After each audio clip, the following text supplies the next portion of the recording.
I want you to do something a little radical right now, like wherever you are listening to this. Yeah, just take a second. Exactly. I want you to literally unclench your jaw. Just let it go. Drop your shoulders. Most of us don't even realize we're tensing up, Right. And look, I don't care if you just finished, a grueling 12-hour shift on the hospital ward, or if you just stepped off a loud, dusty job site. Or even if you're just mentally exhausted from staring at screens all day long. Leave it at the door. It's over. You are officially entering quiet mode. So just take a deep breath. That's the baseline we need for this. It really is. And now I want you to look at the phone sitting next to you, or maybe the smartwatch on your wrist. Every single time that screen lights up, every time it buzzes, it steals exactly 23 minutes of your life. Welcome to the deep dive. It really is a staggering number to confront when you put it like that. 23 minutes Yeah. from one buzz. Yeah, because we tend to measure interruptions in like the seconds it takes to glance at a screen, right? Whoa! We completely ignore the massive cognitive debt we incur the moment we look away from our deep work. And that cognitive debt, that is exactly the central target of our mission today. Okay, let's unpack this. We are exploring The Sovereign Architect's Guide by Chillstar 08. Specifically, episode 6, which is titled Deep Work Dynamo, How to Finish Your Week in 4 Hours. Right. And if you remember in our last deep dive, we talked about installing drawing those boundaries and reclaiming your personal space. But clearing the space is just step one. It actually reveals a much deeper, much more intimidating problem. Yeah, the void. What are we actually supposed to be building in that silence we just fought for? Because if we don't have a blueprint, the noise of the world is just going to rush right back in to fill it. Oh, for sure. We have this natural horror of a vacuum. The second our schedule opens up even slightly, our instinct is to pack it with activity. We just have to be doing something constantly. Exactly. We are culturally conditioned to equate motion with progress. Yeah. But Chillstar 08 introduces a really brilliant distinction here. She talks about the trap of idling. I love this concept so much. Think about a car engine, right? Mm-hmm. The engine is running, the pistons are firing, it's burning through all this expensive fuel, making a ton of noise and vibration. But the car is in park. Yes, it isn't going anywhere, and that is what most of our daily quote-unquote busyness looks like. We feel incredibly productive because we are in constant motion. Right. You check a text message while you're sitting at a stoplight. Or you answer a quick email while walking from your car to the front door. You stare at a spreadsheet on your laptop while, your family dinner is sitting right in front of you, literally getting cold. And that right there is the illusion of productivity. You end your day feeling physically and mentally depleted because you were constantly doing something. So you didn't actually do anything that matters. Exactly. If you step back and evaluate your legacy, the deep, meaningful work, the art, the business strategy, the relationships. Right, the relationships that actually move your life forward. None of it progressed. You spent 8 hours idling. You were everywhere, which means you were truly nowhere. Man, that hits hard. And this brings us back to that terrifying 23-minute statistic from the research she cites. I don't want to just gloss over this. No, we definitely shouldn't. Because understanding the mechanism behind it is crucial. Why does a 5-second distraction cost us almost half an hour? It basically comes down to how our prefrontal cortex manages working memory. Your brain is not a computer processor that can just run multiple applications in parallel. Right. We can't actually multitask. Exactly. When you are doing deep work, say writing a complex proposal, your brain loads this massive fragile web of context into your working memory. Like holding all the pieces of a puzzle in your hands at once. Yes. You are holding multiple variables, ideas, tones all at once. So when your phone buzzes and you glance at a text from your partner asking about groceries, your brain is forced to execute a context switch. So it has to dump all the proposal data just to load the grocery data. It literally flushes the working memory buffer, yeah.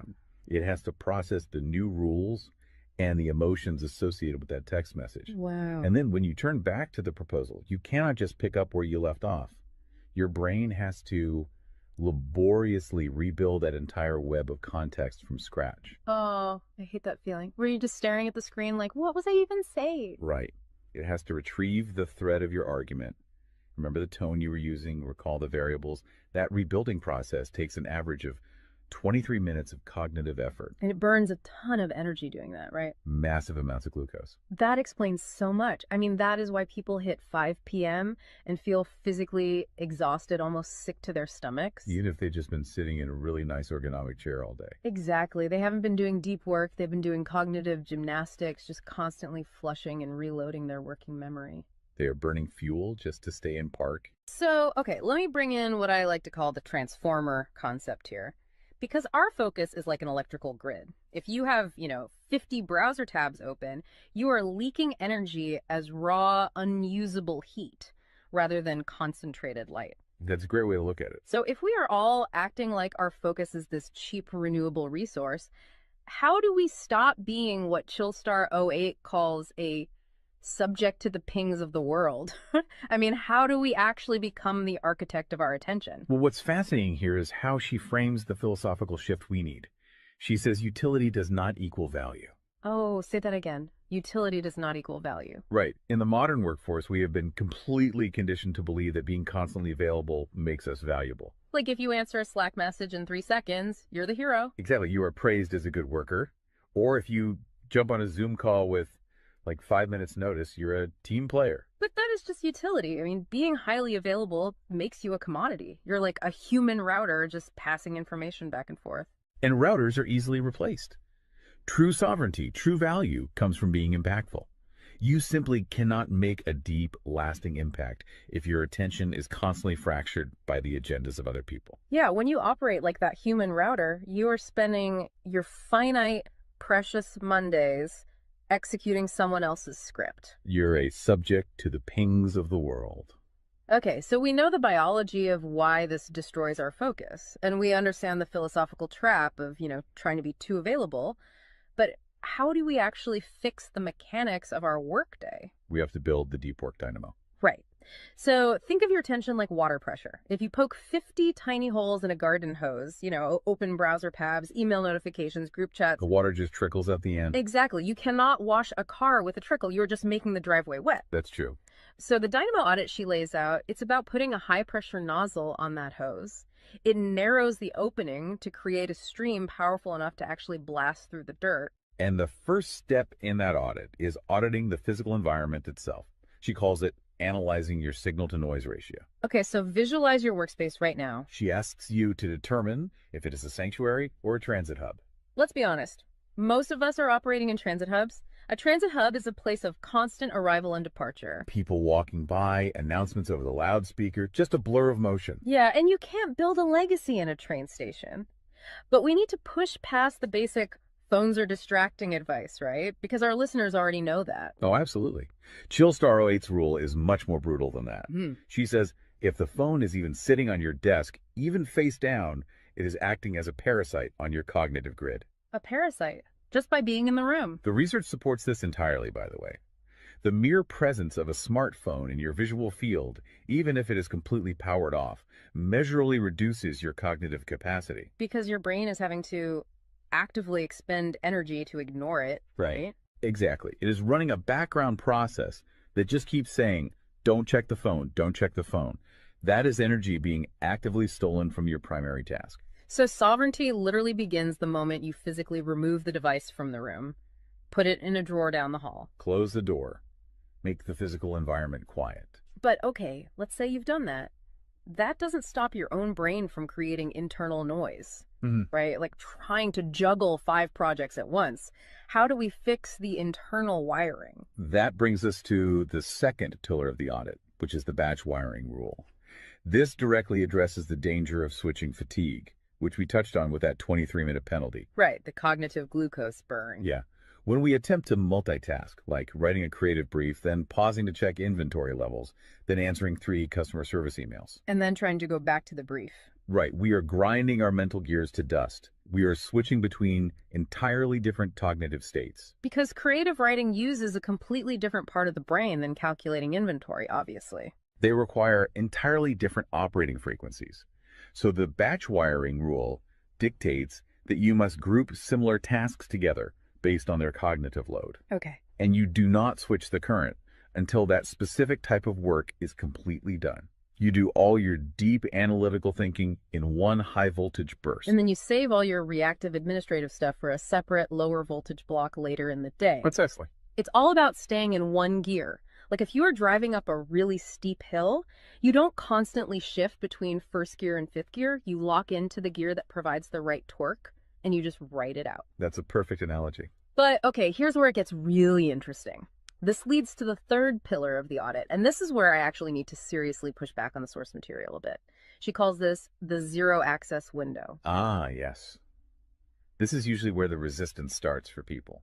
Because it sounds impossible for a normal person. She says you cannot just plan to be focused, right? You have to legally schedule it. You have to lock in one sovereign hour. Yeah, 1 hour where you are legally dead to the outside world. No boss, no family, no, hey, do you have a second for a quick question? Just you and the blueprint. It's extreme, yes. But let's do a reality check here. I mean, I see how that works for a solo digital entrepreneur or a freelance writer, but what about someone whose literal job description is to be available? Right, like an IT support specialist. Or a floor manager, or a nurse on a ward, or even, a parent at home with a toddler. How do they justify just vanishing? It feels like this advice only applies to a very specific, privileged type of worker. That is the most common and, frankly, the most valid hurdle to this entire system.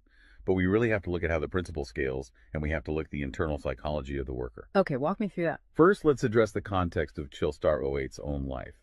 She is not some solitary monk living on a mountain. She is a wife, a mother, and a grandmother. Oh, wow. Okay. Yeah, and she runs a luxury travel agency and a digital marketing business.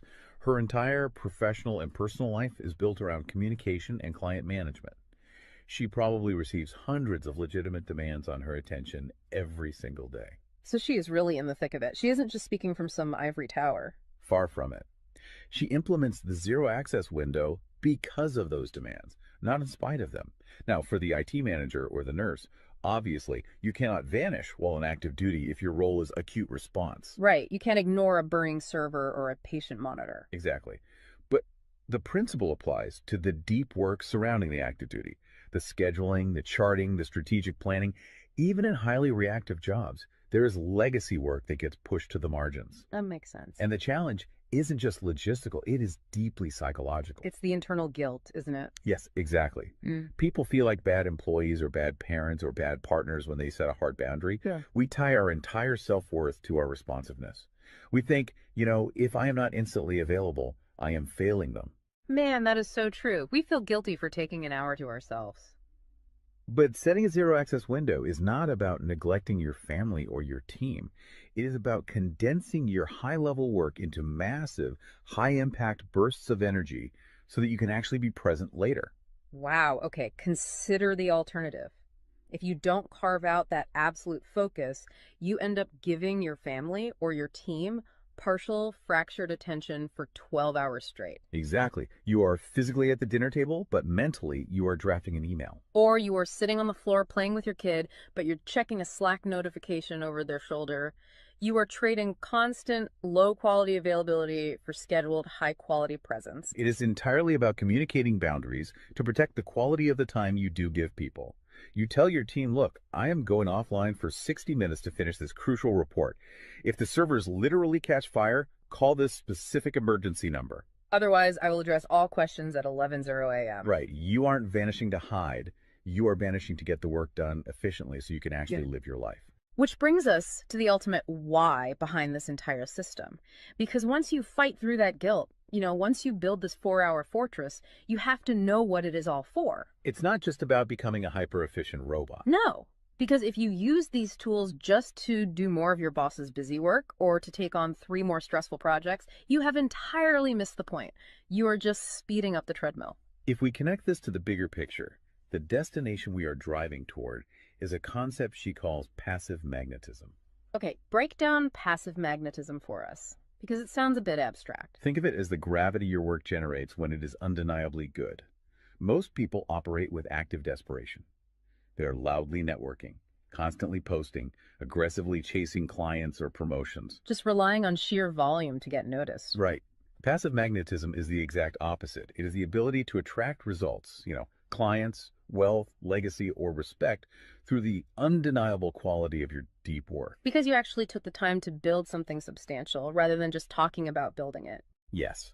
When you engage the deep work dynamo, you produce work so concentrated and so valuable that it acts as a magnet. You don't have to chase the market. The market comes to you. And the ultimate prize of achieving that passive magnetism isn't just more work. The prize is time. Time is the ultimate currency. The dream of the sovereign architect is to finish an entire week's worth of business output in just 4 hours. You do this high voltage work often while the rest of the world is literally still hitting the snooze button. You free up the remaining hours so you can go be a traveler, so you can be a creator. So you can be a fully engaged grandparent like Chillstar 08. Exactly. She frames it beautifully in the source text. She says, we wire for silent so we can live in volume. Oh, I love that. We embrace the discipline of the quiet fortress so that our actual lives can be loud, vibrant, and fully experienced. We are finally taking control of the dial. But, making that shift from a frantic, reactive employee to a calm, sovereign creator requires a massive shift in identity. You have to tune your mind before you sit down to do the work. It is really difficult to just sit down at a desk and instantly command your brain to perform deep work, right? Especially if you've spent the last hour navigating traffic and listening to the news. You need a transition ritual to cross that threshold. And Chillstar 08 provides something for this transition called the Chillstar's Creed. It is designed to be a grounding frequency. It really centers you. Yeah, so I want you, the listener, to use this. I want you to imagine a slow, steady heartbeat in the background. Just a deep, resonant 528 hertz frequency. Just let the frequency of these words settle into your mind before you initiate your deep work. Ready? Take it in. I am grounded in peace. I am reaching for my stars. My light is my own. I am a star and I will shine bright. I will reach for the sky. I release what was. I embrace what is becoming. Using a creed like that is just such a powerful behavioral trigger. It really shifts your state. When you speak those words, even just internally, you are consciously reminding yourself that your light, your focus, your energy is your own. It does not belong to your inbox. This does not belong to the algorithm. Right. You are releasing the frantic energy of the morning and embracing the sovereign focus of the architect. So we always want to translate this high-level theory into ground-level reality for you. We don't want you to just listen to this and go right back to idling. Definitely not. Here's your 1% install. This is your micro-win to take action on this deep dive immediately. Tomorrow morning, before the world starts demanding your attention, before you check a single news site or open your email, I want you to set a timer for exactly 60 minutes. Put your phone in another room entirely. Yes, physical distance. Do not open any extra browser tabs. Pick one legacy task, just one, and flip the switch on your very first sovereign hour. And be prepared for it to feel incredibly uncomfortable at first. Your brain will crave the dopamine hit of a notification. Oh, you will feel an almost physical itch to check your messages. But if you can sit in that silence, if you can endure that initial friction, you will watch the dynamo start to spin. You will enter that flow state, and the old blueprints of hustling and grinding will be completely burned away. And look, if you want the actual templates to automate this piece, the specific tools and step-by-step guides to build the system out completely and protect your location-independent freedom, you can join the Sovereign Fortress on the Chillstar 08 school community. All the blueprints are there waiting for you. They really are. As we wrap up this deep dive, I want to leave you with one final thought to explore on your own. We have spent this entire session talking about the mechanics of work. We've talked about condensing your week's output into just 4 hours of pure, undistracted focus. But if you actually achieve that, you're going to be faced with a beautiful, kind of terrifying question. What's that? Who are you going to become in the remaining 164 hours of your week? What if your true legacy has absolutely nothing to do with what you produce while you are busy, but entirely to do with who you are when you are finally completely silent? Wow. Unclench that jaw. Drop those shoulders. Step into the quiet. Go be great and flip the switch. We'll see you on the next deep dive.